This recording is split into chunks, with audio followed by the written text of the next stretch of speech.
Yeah. Or I'll kind try. of we just I'll try. ask the most difficult questions and let's have fun Yeah. with it, Paul. Let's have fun. Let's You let's know, go. Let's go for it then. Let's that's go for it right. then. Let your viewers see me sweat. Yes. Yeah. You know, Well, I start sweating. I say it's too hot here. Then you know, then your I know questions for a are, yeah. I know for a fact there's only going to be one person here sweating, and it's going to be me. So thank. No, But you should not be sweating, Paul. Then I'm not being nice. No, we will both enjoy. We'll have fun, and so will no, your it's going to be. viewers and listeners. I'm This I'm is Yeah, I'm looking forward to this, and I think the podcast and myself is on a journey, and we're coming back from a wee time out, yes. and it's been almost a year since we've done any podcasts and any interviews. Oh, So for you to kind of be the first interview, it's been great. So thank you so much. absolutely. But So I'm your so happy, comeback. so I'm your comeback, you're the and comeback. Yeah, I will yeah, tell your listeners to fasten their seatbelts because this is going to be a conversation that might change their life. Who knows? yes, See, now yeah. you've set the expectation. That's it. You've now got something to meet here now. I talk about not having any things to meet and not expecting, like having expectancy levels. Don't worry about that. Yeah, But you're going to push that yeah. boundary. Uh, so tell me, Ravi, what inspired you first of all to write this book? Has it been a book that's been in the making for years, or Yeah. tell me a wee bit about it? Great question, Paul. Yeah, the book, especially the concepts in the book, have been in the making for, I don't know, 30 years, right? I've been grappling with questions about spirituality for a long time.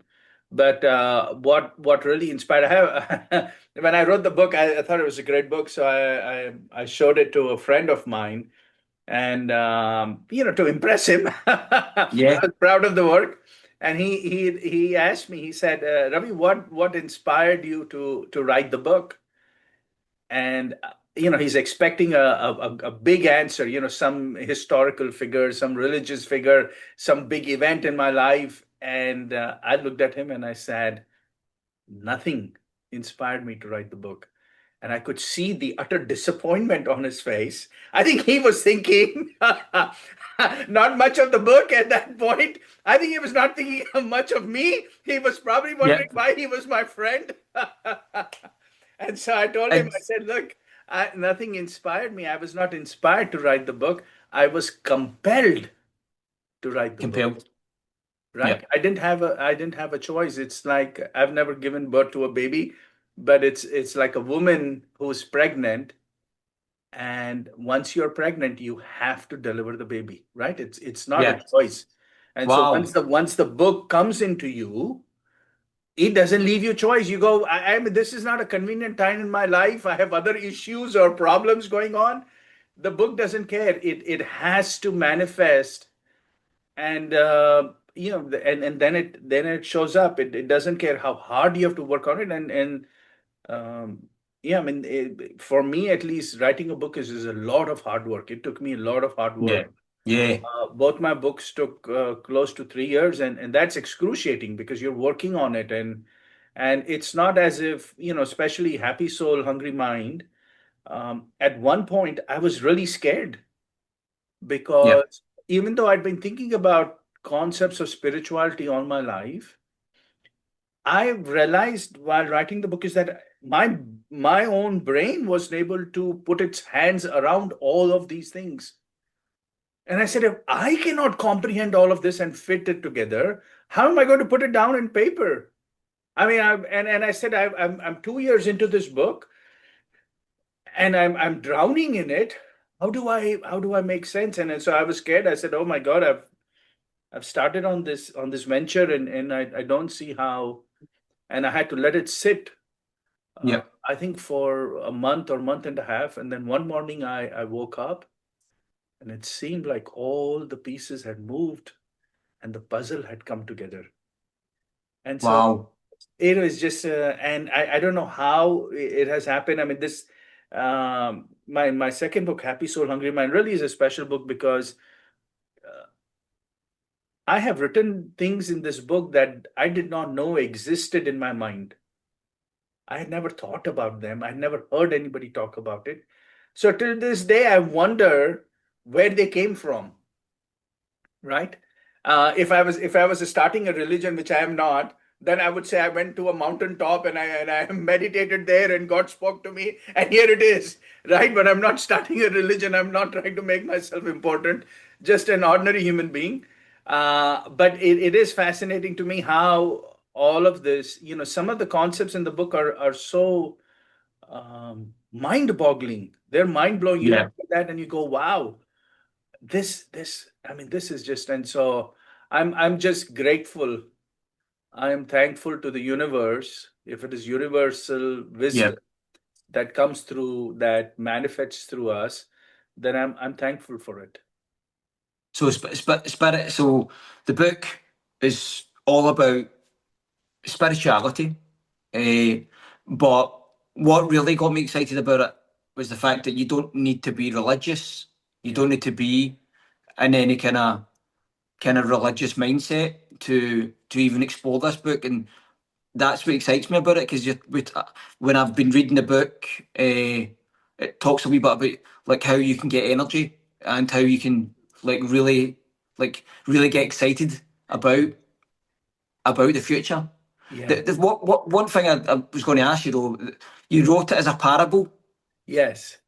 What Yes. what was it? Why was that the case? Why did you write it like that? Yeah, both my books are parable because I strongly believe it's very easy to show up and share theory, right? And you say, okay, here is the theory, here's stuff about spirituality. But real life is always challenging. Yeah, Real life is challenging. We have real problems, right? yeah, If I solved all your financial problems, your health problems, your relationship problems, any other problems, and then I say do spirituality, you say, of course I can do it. It's easy.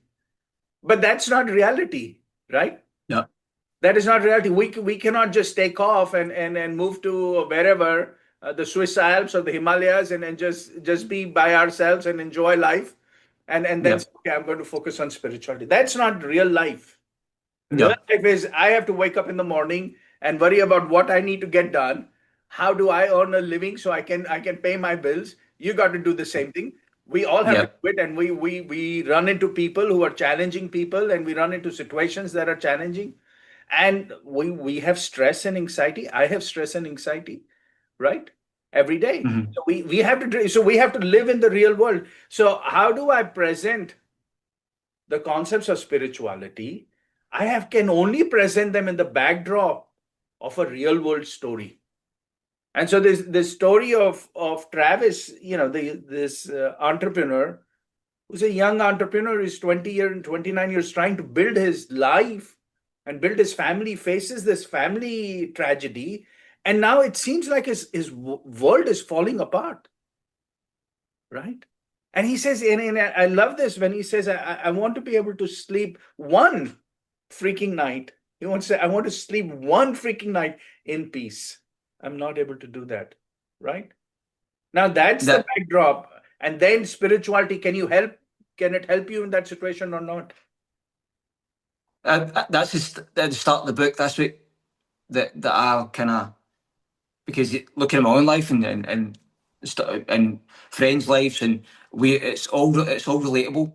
And Travis's case, Yeah, it really hurt me. It's kind of, it made me cry in a sense, yeah, and I was like, yeah, I was shocked yeah, when I first started reading the book, and I'm like, yeah. so is this based on real life? Is it Yeah, based on real so people? yeah, so Without giving names away, obviously. yeah, I have to share this, that first chapter, you know, Yeah, and, or maybe I answered the second part and then we come to it. yeah, yeah. No This. worries. So I was writing this book, and the story was not going to take the turn that is there in the first chapter. But an old client of mine called me, and I thought he was calling to give me a new project, so I was very happy. But he said Yeah, no. He did not mention anything about a project. He said, I want you to come and talk to me and my wife. And I said, that's an odd request, right? I'd never met his wife. It's an odd request. He said, no, Yeah. I want you to come, and I want you to come to my house. And I'm thinking that now it's getting really weirder. I've never been to his house. I was coaching him, but I'd never been to his house. It's not that type of relationship. No, I know. So Yeah. I didn't ask him why. He's a client, so you don't. And then after a moment of silence, he says, "My daughter killed herself," and oh my God! And this is a Yeah. rich man, very successful man. They live in a beautiful house. They take the most expensive vacations.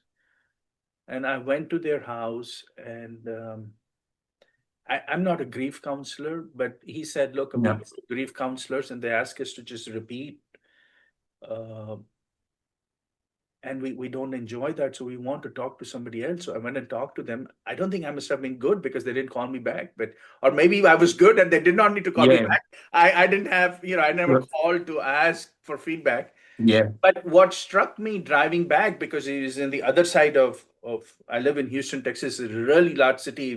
If you go from one side to the other, it takes you an hour and a half. It's really large. So it's a long drive back home. Yeah. And I keep thinking to myself, I said, yeah, and I'm writing this book. It's the middle of I'm writing Happy Soul Hungry Man. I said, look, if I cannot address through spirituality what this couple is going through at the loss of Yeah. their daughter, then what good is spirituality?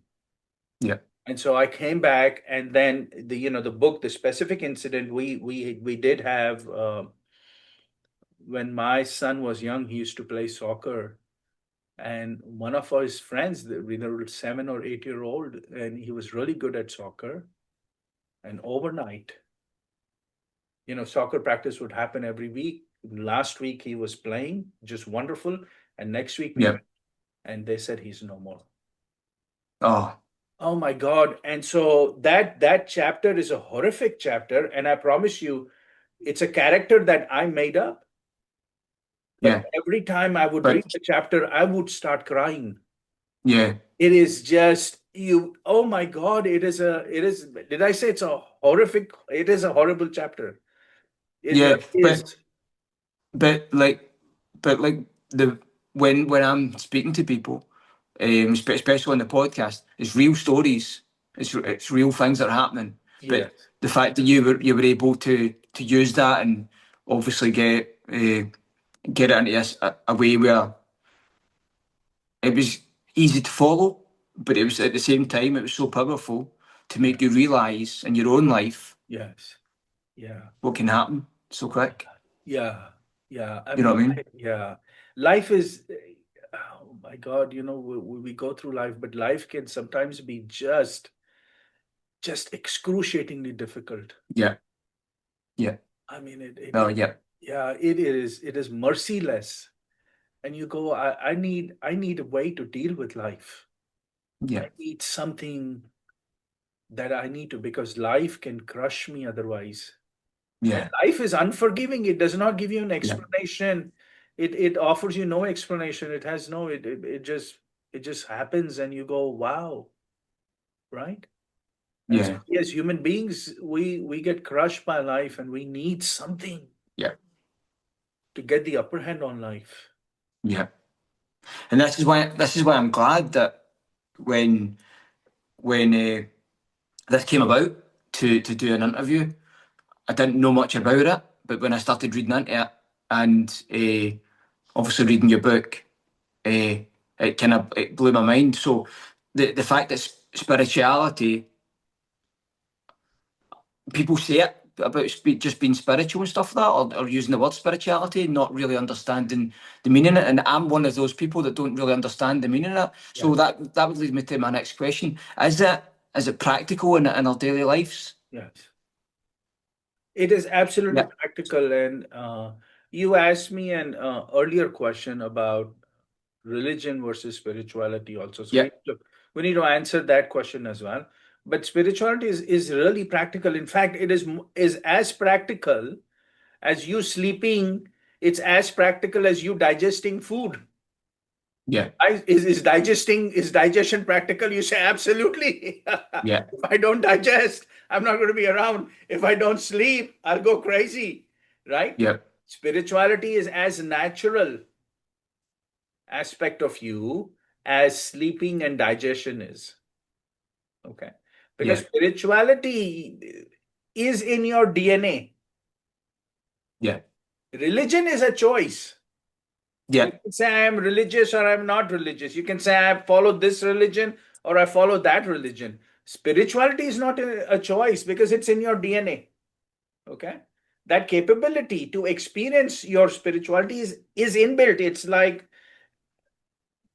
you may not know swimming, but you Mm. have the ability to swim, and every human being on earth has the ability to swim. They may be born in a desert and may have never seen a body of water Mhm. large enough to consider swimming because all they have been able to get is some to drink, and if they're lucky, some to take a quick bath.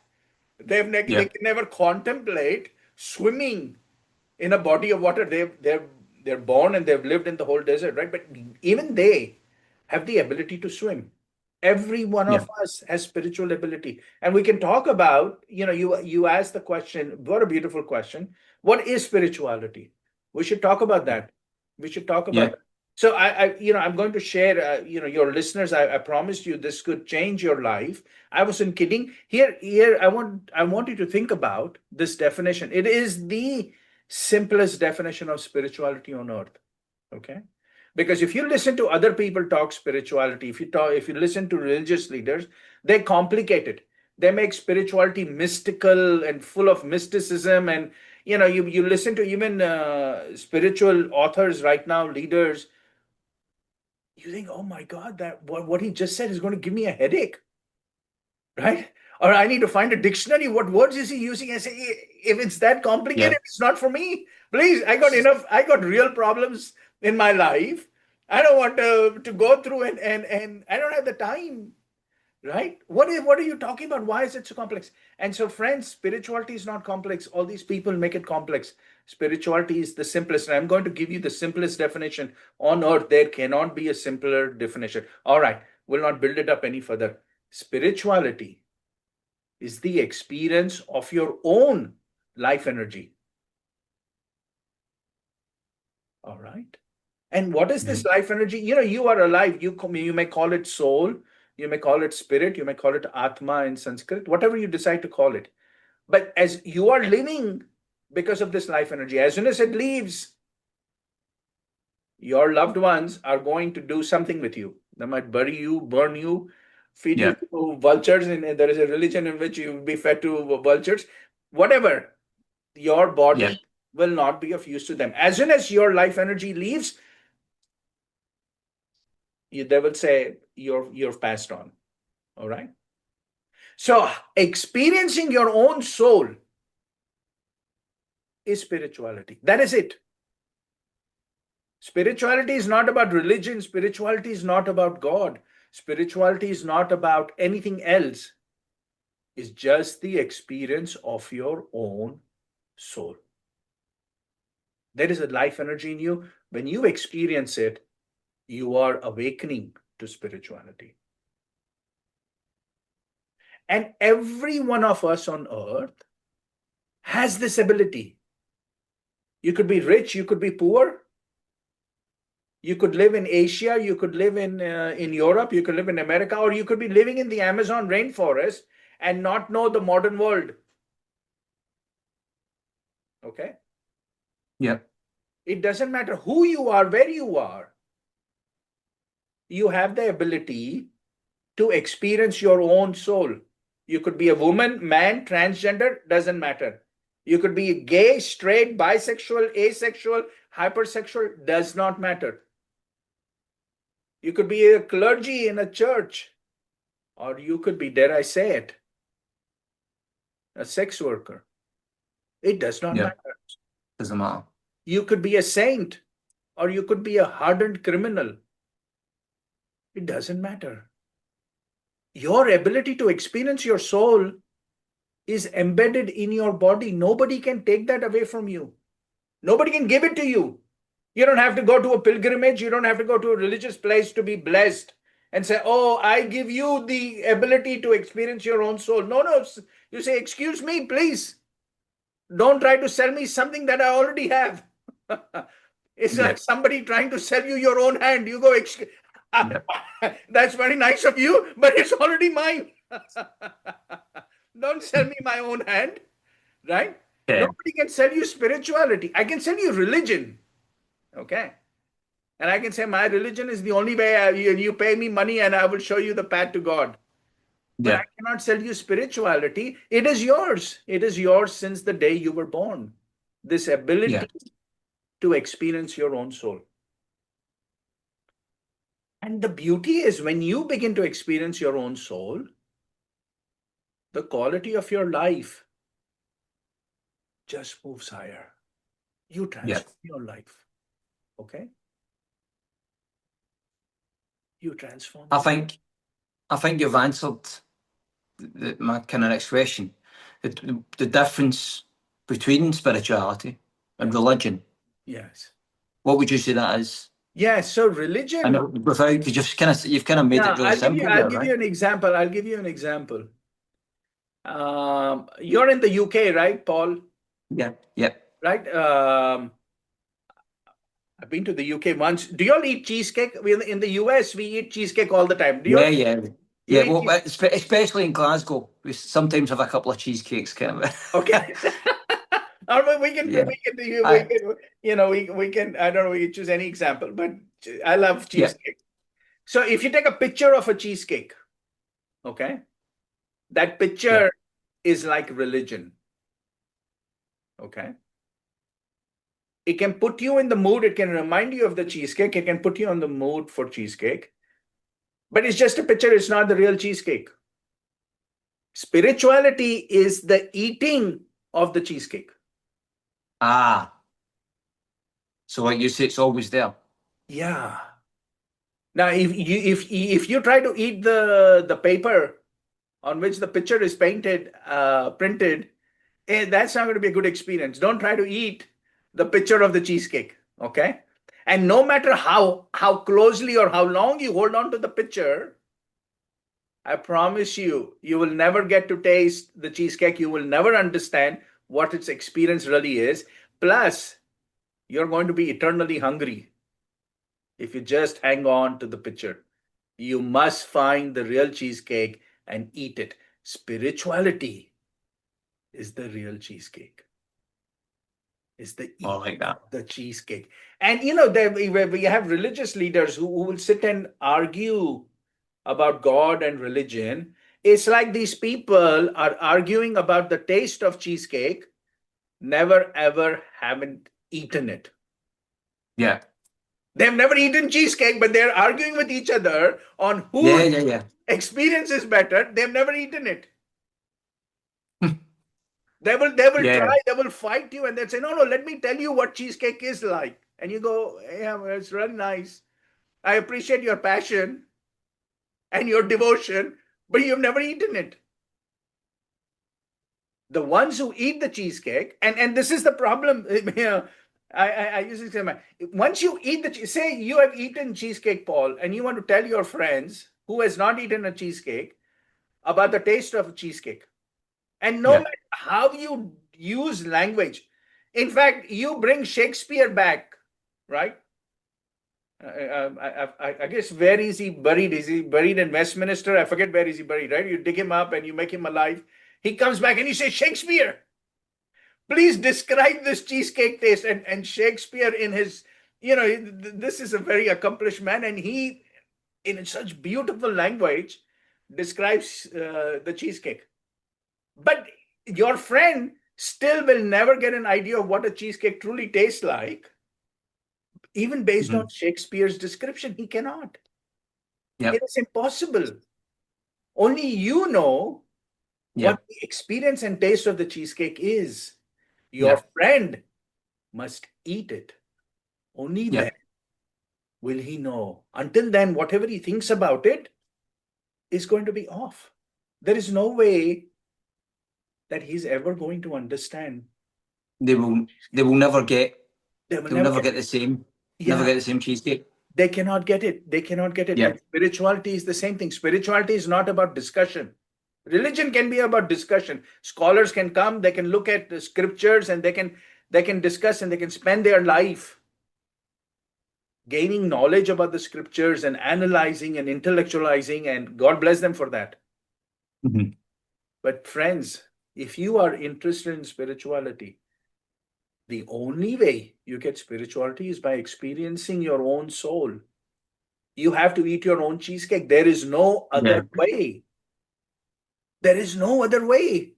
And anybody who tells you otherwise, I would not buy that. Okay. Experience your own soul, friends. See Yeah. what that is like. I'm going to. You told me to challenge you, right? Yes. I don't think it'll be challenging, but one of the and I really find that hard to do because I don't. It's what in my nature. I find it hard to do that to challenge somebody and to put them in an awkward position, and No, we no, would never do that. put me in an awkward position. I love it. Come on, Paul, We, let's do we, it. Let's do it. Let's do it. Your listeners want you to do it. They say, Paul, we, come on. they were, Challenge the man. they're, Challenge the pro- man. Paul, what are you doing? Go ahead. they're probably shouting things that I'm like, and I'll never get it. But one of the things it says during reading your book, uh, talking about being this has actually happened. I've interviewed a guy before on the podcast, and he spoke about becoming the doorman of your life, right? The doorman of your mind, and not letting people through or Yeah. things through, right? And that always. So when I was reading that, it kind of it made me sit back, and I was like, wow, because that's happened before when somebody's kind of predicted that. Oh, sorry, they've said it about their own mental health and their own mind. Yeah. I just don't let them in. So if a situation comes up, Yeah. they just like, no, I just believe I'm the bouncer or the doorman of my life, and I just don't let it in that thought in. Yeah. Explain to me how you kind of deal Yeah. with that. Yes. Yes. No, what a great point. And the book talks about how our mind is like the bouncer at a Hmm. nightclub. The bouncer at nightclub, that's it. Yes, it's a bouncer at a nightclub. And you say, and who's inside the nightclub? Inside the nightclub is your pop idol. Or, Yeah, they're being featured in the nightclub. Okay. Uh, and you want to go, I mean, it's your life's goal to go be with your pop idol, right? Or this is whom you have grown up with, and finally they're in your town, in your city. You have you're at the club, and the bouncer refuses to let you go in. And you go, excuse me, right? What kind of a bouncer is this who is yeah, stopping me from meeting my own pop idol, right? And so the mind, your own mind, we talked about experiencing your soul. And you say, well, wait, Ravi, that sounds great. You said it is so important to experience the soul. I'm ready to eat the cheesecake. Just tell me where to go and find the soul, right? Well, I woke up in the morning and I checked in my ears, my head, my heart, my stomach, and my back. Where is the soul? How do I go find it? Is it in me somewhere else? Can you give me the address? Right? Where do I find the soul? How do I experience it? I'm ready to do it, Ravi. Right? Mhm. So let's answer this question, and then we'll come back to our example of the bouncer. Okay. The way to experience your soul, and friends, this is a very simple path, is to quiet your mind. When your mind becomes quiet, your soul automatically begins to shine through. Okay. I use this example. I said the sun is shining in the sky all the time. But if it's a cloudy day, understand London has a lot of cloudy days, right? And so if you have a cloudy day, then you cannot see the sun. But as soon as the clouds dissipate, as soon as they part, the sun comes shining through. Okay. As soon as the clouds of thoughts in your mind dissipate and your mind becomes quiet, your soul begins to make itself known. It begins to shine through automatically. You don't have to do anything. You don't have to take a chisel and start digging for your soul. There is no, this is not an archaeological project. Okay. Please don't No, start digging in your body and say, no, oh, Ravi said I need to experience my soul. So, no, please, no, your no. I family know. members might start calling me. No, no, We'll there is no we'll digging. scrap No. that bit. Huh? We'll scrap that bit in Glasgow. I don't think Yes, in yeah, Glasgow will please. come across different, but That's right. No, please don't do that. It will automatically, as soon as the mind becomes quiet, it will automatically. And so, this example that Paul just shared, which is in the book, I talk about your mind is the bouncer. It stops you from going inside the club and meeting your idol. yeah, Okay, you have the ticket, and so if you can tell your mind to quiet down and tell the bouncer, please step aside. And then you go inside the club, and then you're in presence of your idol star, and then you have arrived. Okay, this is the beauty of life, friends. As soon as you quiet your mind, you will experience your soul. It's the most beautiful phenomenon, and it's the ultimate human experience. We're all going through life. We try to get experiences, right? Well, all these pleasurable experiences are there, and enjoy them for sure. But remember, the ultimate experience still waits for you. And it is yours. You don't need permission. You don't need to get blessings. This is there. It is there in you right now. Okay?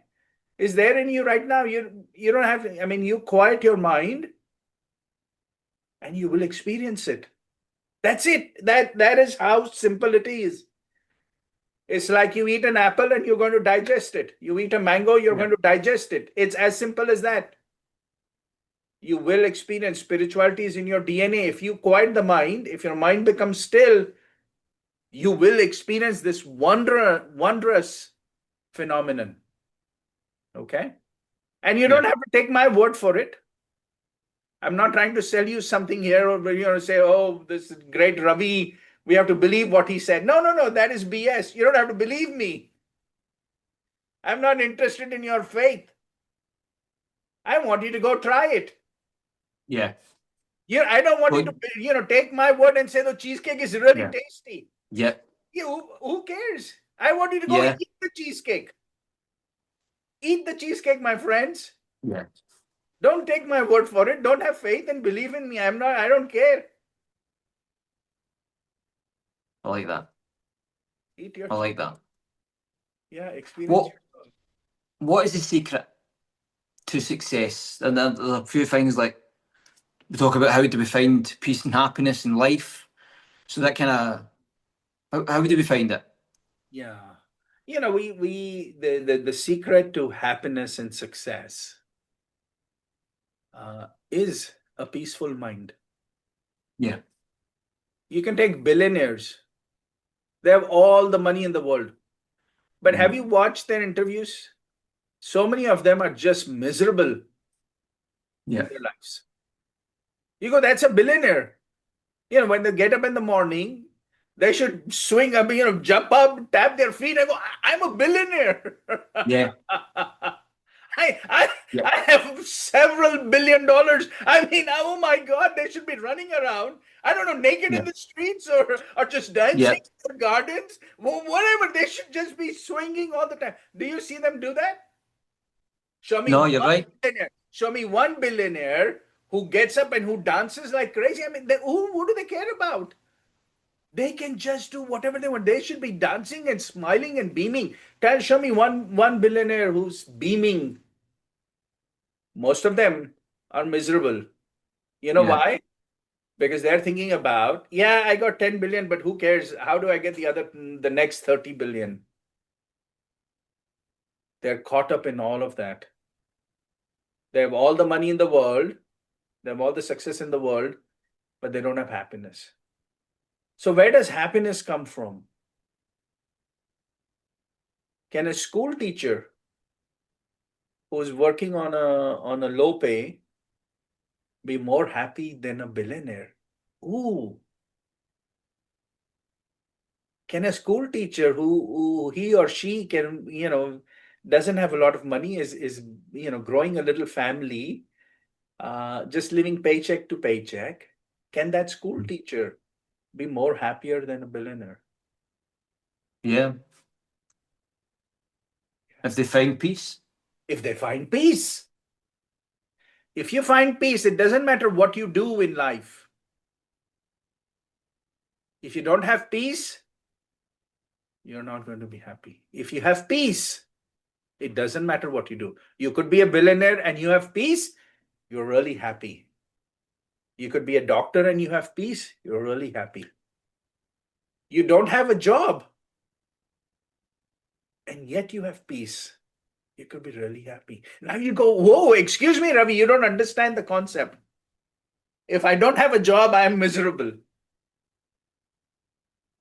If I don't have a job, you don't understand, Ravi. I don't have money to pay the bills. I don't have money to buy food. Yeah. And that's, I cannot. these are real. I cannot be peaceful. Yeah. Yeah, I know. Yeah.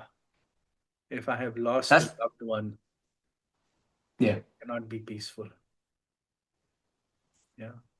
And which is where we started the conversation with life is tough. Life can be tough. And life circumstances can be excruciating. And we all know it, how life can be. Everyone on earth, there is nobody on earth who has not gone through bad times. Every one of us has done it. Every one of us doing it.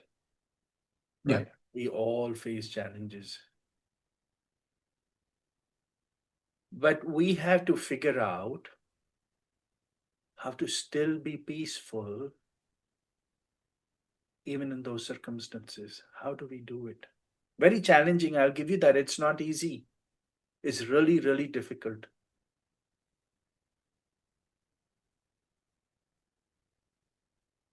But we have got to do it, friends. We have to make that choice and say, okay, I don't have a job, and I'm going to get up in the morning and I'm going to look very hard for a job, or I'm going to do something to build my skills so I can get a job, or I'm going to go out and ask for help from friends, family, or even strangers to find a job. I will apply myself, but let me still experience that peace within. Because experiencing the peace that is within me is not subject to whether I have a job or not. I need to spend 10 hours looking for a job, 12 hours looking for a job, 14 hours looking for a job.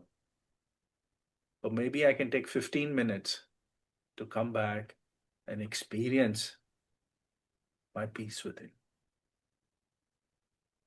That I should be able to do. Yeah. And that is something we have to teach ourselves. And I promise you this, if you begin to connect with the peace within and your mind becomes peaceful, your ability to find a job actually improves. Yeah. Because Yeah, I believe that. if your mind is constantly disturbed and you are anxious and desperate and hungry, your employer is going to sense that and they will not understand what it is, but they will begin to think this is not the right person for me. But if you are peaceful and you go to the interview and you exude peace, even in those circumstances, guess what is going to happen? That employer is going to not, without realizing, is going to begin to get attracted to you and say, yeah, this is a person I need to hire. Yeah. Because your answers will be better, because your answers will be about how you create value for your employer, for this employer, as opposed to worrying constantly about you and being focused on you. If you have fear because you have not made yourself peaceful, it will become harder for you to find the job. Yeah. Friends, the secret to success and happiness is being peaceful. When we are peaceful, we experience happiness and success begins to follow us, because anything that we do in life when we are peaceful, we do it at a much better level. Our quality is much better.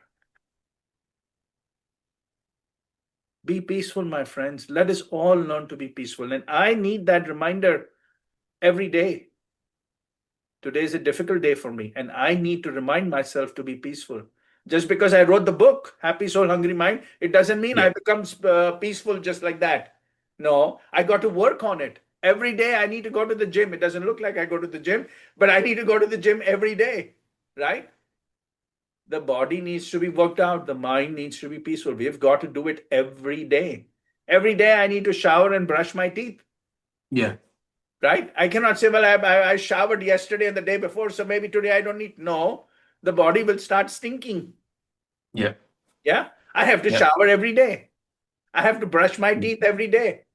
Just Yeah. because I've brushed for 50 years doesn't mean I cannot brush. Yeah. I can get away with not brushing today, right? If I understand that, if I understand that I have to brush my teeth every day, that I have to shower every day, that I have to change my clothes every day, wear fresh clothes, if I understand that, why can't I understand that I must make myself peaceful every day? It's so simple. Yeah, it is. Make yourself peaceful every day. It doesn't matter whether you have a job or you don't have a job, whether it doesn't matter whether you're $1 billion in the bank or you're $1 billion in the debt. Remind yourself to become peaceful every day. Connect with your peace within. Quiet your mind, even if it's for 15, 20 minutes. Learn. And quieting the mind is a challenge. I'll give you that. It takes time to get there. But that is what you've got to do. Find out how, what are the exercises, what are the mechanisms to help Yeah. mind quiet down.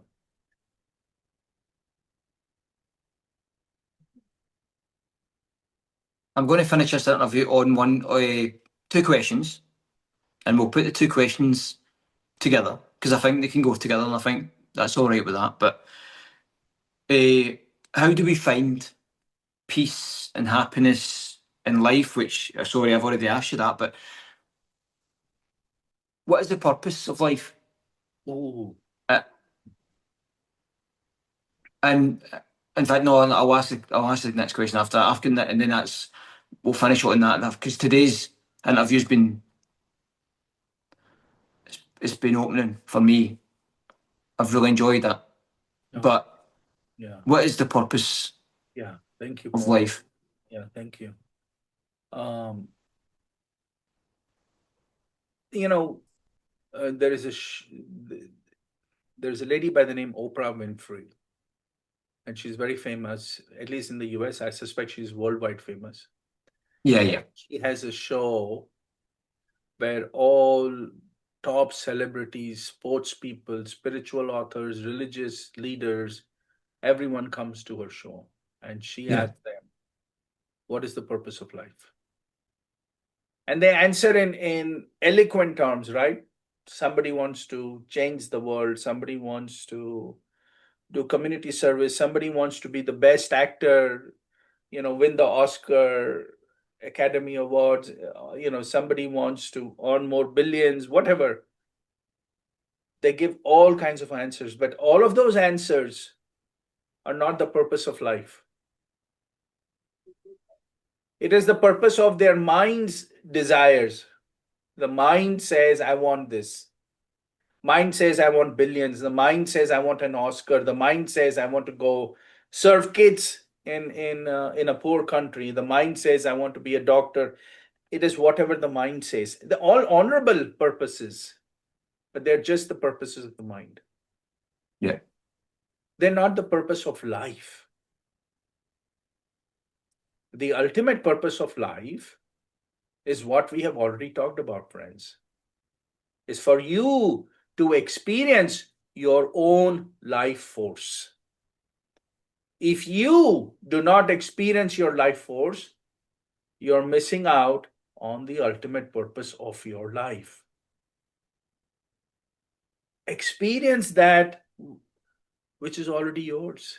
That is your ultimate purpose. Learn. to experience your soul. Experience it. The ultimate purpose. And it will change your life. It will change your life. Wow. That leads me to my last question. And this is a question that you probably get asked quite a lot. And this will be, for me, it's like, because I don't think there's anybody can answer it the way that anybody would kind of suffice. But what is God? Ooh. Oh my God, Paul. I've never actually, like, I think you're qualified. But then again, we're all qualified to give our own kind of. Yes. So what a question. What a question to end this segment. Or really to begin the segment. Just the beginning. Yeah, friends. This is just the beginning. Yeah, Paul said we are going to end it. What he meant was it's going to last another 19 hours. Yeah, The get last buckled question. in. Yeah, yeah. This is not a podcast. I don't know what it is, a day cast. Yeah, grab your food, drinks, whatever you need. Family People are members, glad. pets. Yeah, sorry. People are glad they've just walked in on this interview. They'll be like, all right, this is the bit. This is where it Yeah, starts. yeah, that's right. That's right. Yeah, what a question. What is God? So, friends, this is an answer that you need to think very carefully of and appreciate its logic because it's going to challenge your thinking, everything that you know and have learned so far. Okay. I if you cannot tell, I like to build things up, right? Because what is, God, if you go to religion, they have described God in such the omnipotent, right? The most powerful being, the omnipresent, one who is present everywhere, right? The one who is infinite in every dimension that you can think of, right? But they've also said you cannot see God because they've told you you don't have the eyes to see God or you're not pure enough to see God. He may be the most powerful entity that we have ever known, but hey, you cannot see him. Because you have the capability to cloud God. Wow, wow. You say, excuse me, I must be really powerful. I understand God is the Almighty, but hey, I have the power to cloud him. So maybe we we need to ask who is more powerful, God or me, right? So they have told us all of these things. And you can meet God in heaven. You have to die to meet God, right? The Almighty is not available to you when you're living. Wait till you're dead, then you can meet God. You say, wow, that's so interesting in the way that you describe, and then the other answers, they don't jive with each other. So what is God? And look at how Paul asked the question. He did not ask who is God, but what is God? What is God? What is God? So friends, here it is. Here it is. The answer. And please think about this very carefully. God is the universe. The universe itself is God. And when I say universe, I mean the capital U universe. Because physicists say this Big Bang happened and the universe got created. But in the capital U universe, Big Bangs are happening all the time, right? Big Bangs are like a firecracker in space. Your firecracker goes up and you blows up and you say, but the firecracker did not create space. The firecracker happens in space. Space was always existing. Okay. In this capital U universe, creation and destruction and preservation is constantly going on. This whole entire system, that entire system is God. God is the self-creation. It's the creator, the self-creation. It is this entire capital U universe. And when you begin to think about it, you see, really cannot be any other way. Because when I was in India growing up, and I was reading the Bhagavad Gita, and in that, Lord Krishna says, I have, he talks about, as every religion does, he says, I have no beginning and no end. He's talking about the space dimension. He says, I was not born, I cannot die, I have no middle. He's talking about the time dimension. Okay. And then about 150 years ago, when I went to school and studied science, scientists discovered the universe, and they discovered that the universe is infinite. The universe is infinite. Okay. It has no beginning, no end. There is no middle to the universe. It is infinite in the space dimension. There is nowhere that you can go in the universe and there is a flag which says, oh, here the universe ends. Okay? Or here is a wall and the universe ends here. There is nothing. It is infinite, friends.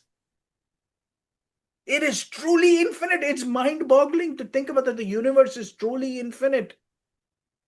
And in time dimension, this physicists say, well, the Big Bang creates the universe, but T equals 0. There is no T equals 0. Einstein himself, what a brilliant man, who said energy cannot be destroyed or created. It can only be transformed. And the same thing applies to matter. Matter cannot be destroyed or created. It can only be transformed. The Big Bang is a matter event where all the matter came together, but that matter had to exist. It could not get produced out of nothing. That matter always existed. The universe, friends, has always existed. Matter and energy have always existed. This whole universe, there may be multiple universes, there are metaverses, there could be, but the whole system of universes, everything in it, that itself is God. God is the capital U universe. The capital U universe is God. And now you begin to think about that, and you say, even if for a minute you say, okay, if I accept that, and you begin to think about that, then you realize, who are you? You are of the universe, by the universe, for the universe. You are in the universe all the time. The universe is in you all the time. I cannot take the universe out of you. It is impossible. I cannot put the universe in you. You are the universe. You have come from the universe. You are in the universe. You are the universe, and you are going to dissolve back into the universe. You are the universe in its every essence. In and out, your universe. We're all stardust, they say. Right? We're all part of this universe. You, me, Paul, everyone. We are in the womb of the universe. We are like droplets. We are drops in the ocean. And the water in the drop and the water in the ocean is the same water. Yeah. Is the drop the ocean? No, it's not the entire ocean, but is the drop the ocean? Yeah, absolutely. The drop is the ocean. Ocean is water. The drop is water. You cannot take the ocean out of them because they're both water. How do you say the drop doesn't represent the ocean? It does in every aspect. It is just water. You, me, everyone that you see here is the ocean. And we fight, we kill each other in the name of religion. We say, my God versus your God. My God is better than yours. And you go, okay, but if the universe is the God, how do I say my universe and your universe? That is absurd. It's not your universe. It's not my universe. I am the essence of the universe, and so are you. I am the essence of God, and so are you. You are the God drop. I am the God drop. The universe is in us. We are in the universe. And nothing. God, God is within thee, kind of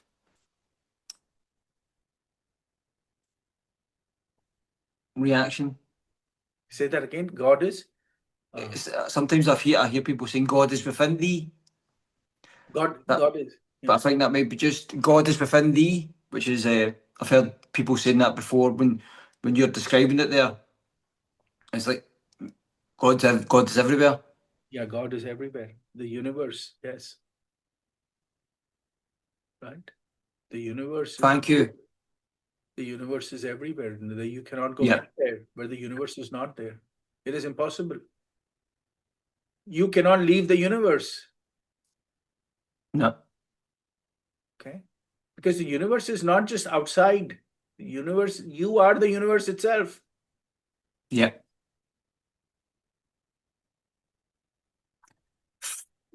Ravi, thank you so much. Thank you so much for being part of this and allowing me to kind of take some of your time, because I know it's precious, and but so much you've helped me so much with this interview, and I could probably there was like I had loads of questions, and we could sit here all day. But like I say, thank you so much for your time. Thank you, Paul, for your time. Thank you for blessing me with your presence, Paul. Thank you for your questions. I wish you the best as you make a comeback, and I hope Yeah, your listeners throng to you. Bless you, too, Paul. Bless you. thank you, thank you. Thank you. It was.